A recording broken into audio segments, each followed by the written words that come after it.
Welcome, Calculus AB. This is 5.5, bases other than E and applications. Let's begin. So bases other than E. Last section we talked about things like e to the x power. Other than E are something else that's not E on the bottom. So 2 to the x, or 3 to the x, or a to the x, where a is some number. Now these other bases follow the same rules. A to the 0 power is always equal to 1. Follow the division rule. A to the x divided by a to the y is a to the x minus y. And if you multiply them, a to the x, a to the y is a plus y, and a power of a power, multiply that, a to the xy. Now, we have this other thing called change of base, and just want to review this. You might remember this from Algebra 2, maybe not. But change of base means if I have log base a of b, I can change the base to something else, and this breaks up to log base c of b over log base c of a. So the b goes to the top, and the a, which was the old base, goes to the bottom, and c is just a new thing. You can make c anything. One of the things we commonly make c is equal to e, like in this bottom case. So if I had log base a of x, I can break this up into natural log of x, which is the same thing as log base e of x, over natural log of a, which is log base e of a. Why would I do this? And the reason I'm doing this is it's easier to calculate. So for example, I don't have, if I want to find log base 5 of 8 for some reason, but I don't have a log base 5 button on my calculator, I can change that base to be equivalent to log base e of 8 over log base e of 5. And on my TID9, I have a lin button on my calculator. Now, if you had a scientific calculator, you could change that to log base 10 because you have the LOG button on there. So watch what happens. I can do natural log of 8 divided by natural log of 5. And there I go. That gave me... So what that did is that simplified my answer because 8 is 2 to the third power. But if you wanted to get a decimal answer, there you go. This is the way if you want to calculate those bases. So log's rules still apply when we do different bases. Log base a of 1 equals 0. You can expand this. When you expand two things multiplied, you add them, and if it's a power over this power n goes to the, you can move that to be a coefficient, like right there. And if your division, that's quotients, it separates into subtractions. And again, this one right here is exponent to log rules. That's number 1. Number 2 and 3, this was very similar to e's. When I said e to the ln of x equals x, well, if you have anything else like a to the log base a of x, it also equals x. And log base a to the x, that's going to equal x as well. So it follows the same rules, like those, they cancel each other out. Let's solve a few equations. So I want to solve for x in these equations. 1 over 81 is equivalent to 1 over 3 to the 4th power. And 1 over 3 to the 4th power, I can move this to the top and write that as 3 to the negative 4 power. So if 3 to the x equals 3 to negative 4, my x equals negative 4.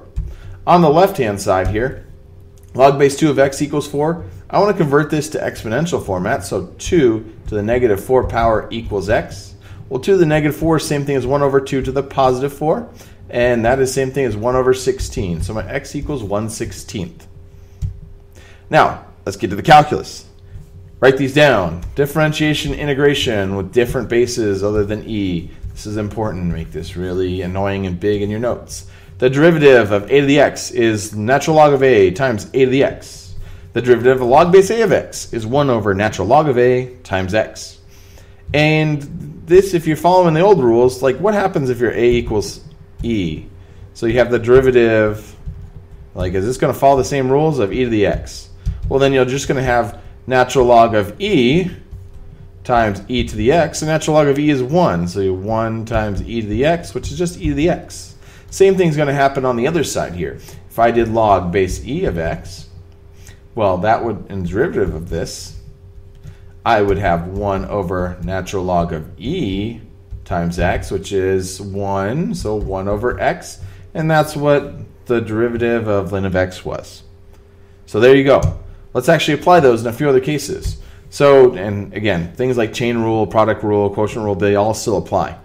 The derivative of the first one, 2 to the x power, so that's going to mean your y prime is going to be natural log of 2 times 2 to the x power. Is that the notation, the way they did it? They put the parentheses around the whole ln of a. I'm going to write it like that.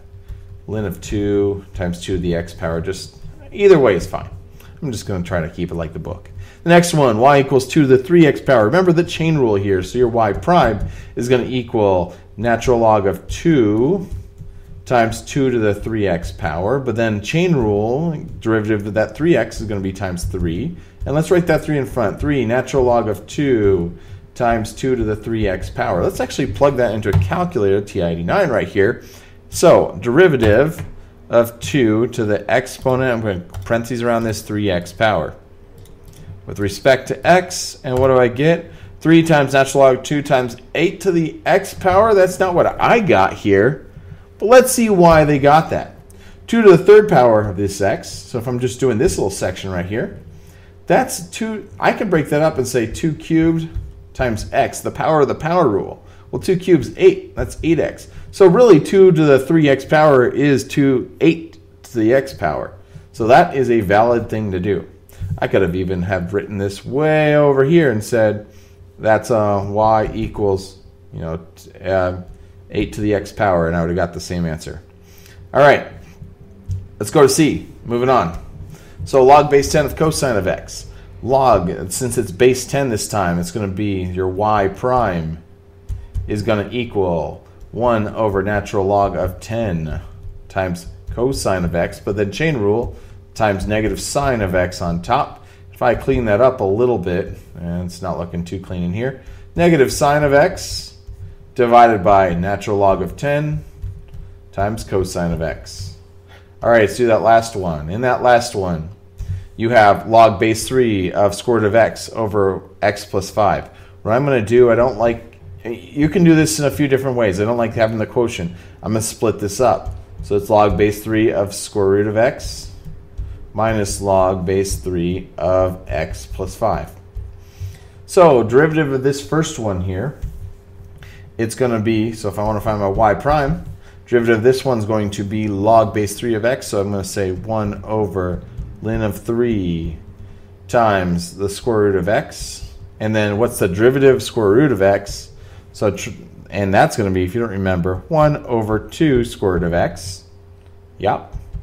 And so let's clean this up. Square root of x becomes just x, and that 2 I can put to the outside. So 1 over, this part becomes 1 over 2 ln of 3 times x. Now the second part of this, so the second term right here is going to be, so it's minus 1 over 3 times x plus 5. All right. Oh, ln of 3, my bad. Times x plus 5. And then times the derivative of this, which is just 1. So here's my gross looking answer, but that's it. Okay, I'll find the derivative of this one. Y equals x to the x. What do you do here? That's two variables. I don't know. But one thing you can do is you could ln both sides of the equation. And here's how. So I'm going to ln this side and ln this side, natural log. Now you have these neat properties, so I'm going to write this a little bit nicer. Ln of y equals ln of x to the x power. When you ln something that's an exponent like there, I can move that exponent out. So I can actually rewrite this as ln of y equals x times ln of x. And what I'm going to do, to find the derivative, that means I want to find dy dx. I have to find the derivative. So this is going to use implicit differentiation here. I'm going to take the derivative of both sides. So d of dx, both sides of the equation. So derivative of ln of y is going to be 1 over derivative of ln of something is 1 over that something times the derivative of the inside, which will be dy dx. And that's going to equal, we have to product rule this. I'm going to break apart, can't use the same color right here. Break it apart right across those lines. And we're going to call this your f, and that's your g. That means your f prime is going to equal 1, and g prime is going to equal 1 over x. So I have 1 times ln of x plus x times 1 over x. And let's start cleaning up this mess. Well, on the right side, I have ln of x, and these x's will cancel, plus 1. And then I have 1 over y times dy dx, and I have to isolate the 1 over y.